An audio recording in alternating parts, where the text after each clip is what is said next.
Right now on Up with KREM, record heat hits today as temperatures will easily top the triple digits throughout the inland Northwest. I'm not the king of the forest, I'm one of the gang. Say hello to Coeur d'Alene's new interim mayor. This morning, the man who is to fill Jim Hammond's role and why he isn't seeking the permanent position. The voters overwhelmingly are very protective of a woman's right to choose. Plus, new ads are emerging about Washington's gubernatorial candidates and their stance on abortion. This morning, we look into the claims.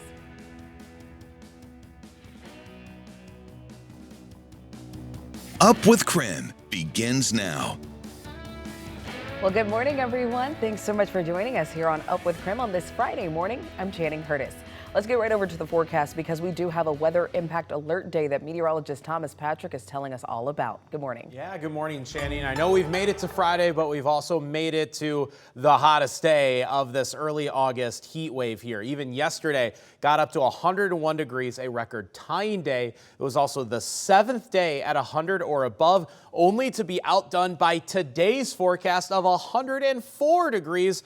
Also a record-setting day for August 2nd. It'll now make for our 8th day at 100 or above, which will extend the record for most 100-degree days in a single calendar year. It's been that summer for us, so no wonder we still have the excessive heat warnings in place for today and tomorrow. But I've got a few changes for this Sunday's forecast as we do get a bit of a cold front, maybe a little bit of relief. So we'll be covering that in a bit more detail coming up.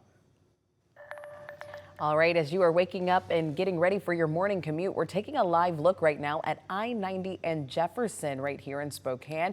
As you can see at 6:01, no real traffic concerns, at least in this portion of I-90. No real congestion or construction delays to report right now either. Of course, we'll continue keeping an eye on things and we'll let you know if anything changes throughout the morning.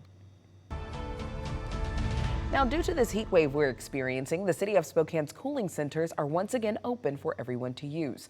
According to city code, shelters must open once temperatures are expected to be 95 degrees or higher for at least 2 consecutive days. So if you need a place to go to cool off, you can head to any of the Spokane Public Library locations. And there's even additional support available at the Trent Resource Center as well. Now, if you need a ride to one of these cooling locations, Spokane Transit is even offering free fare to anyone who is heading to a cooling center. Now, humans are not the only ones dealing with this week's hot weather. For your pets, remember to limit their exercise on hot days and try to let them out in the early morning or the late evening hours. Now, this is partially because the fact that the pavement is just often too hot for their paws. One trick is if you can't hold your hand down on the pavement for more than 10 seconds, that means your dog probably can't walk on it. Also, another thing to keep in mind is that dogs can get heat stroke just like humans can. So try and keep a close eye on them when they're outside and be sure to give them plenty of water.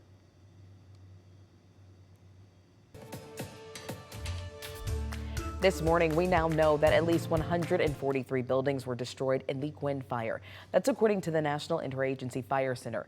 It's still unknown how many of those buildings are homes. So far, the fire has burned more than 28,000 acres and is now 65% contained. This fire was started by lightning just over 2 weeks ago. Right now, all evacuations remain at level 1.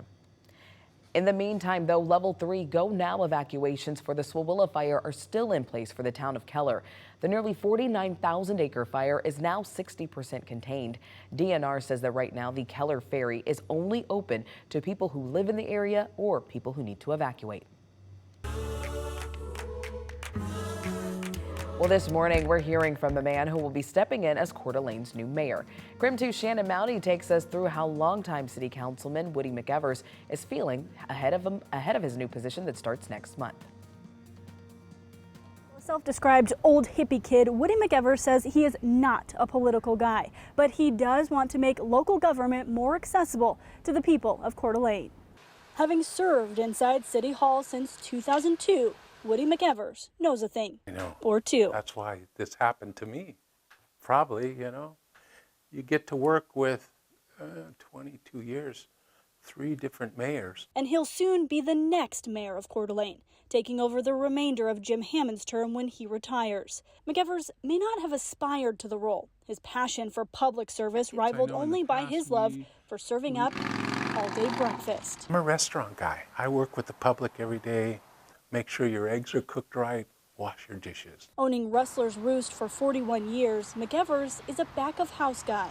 So when he takes the city's top seat next month, he'll bring his customer service. Getting to know people and their concerns and try and fix things. McEvers has championed government transparency, helping create the local government cable channel. He also pushed for upgrades to McEwen Park, despite the threat of being recalled. What does he plan to do with his time as mayor? I don't have the long-term vision. I like to find out what everybody else thinks. I'm not the boss. You're a collaborative guy. Totally, yeah. I'm not the king of the forest, you know, I'm one of the gang. He says he just wants better communication, telling the stories of government so taxpayers understand what, why, and how their city runs. And speaking of running the city, will he run for the job long term? I'm just not good at that politics stuff, and I don't plan on getting good at it. So for a little while, he'll bring service with a smile. That's why maybe a year and a half is good. If I survive it, right? And McEvers will officially take over Hammond's term on September 1st, and he will be in the mayor's seat until January 2026. Shannon Mowdy, KREM 2 News. At 6:06, let's take a look at your morning rush. More news in less time. This morning at 10 a.m., the Pullman father suspected of kidnapping his 2-year-old daughter is expected to be in federal court. Authorities arrested Aaron Ong in Mexico in July with his daughter and his fiance, 1 month after skipping a custody exchange.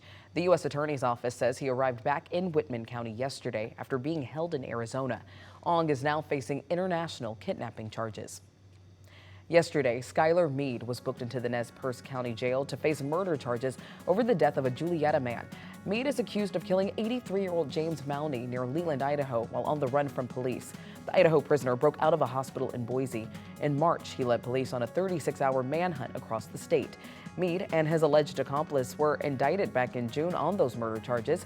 He has already been sentenced to life with 30 years fixed in an Ada County courtroom for that escape.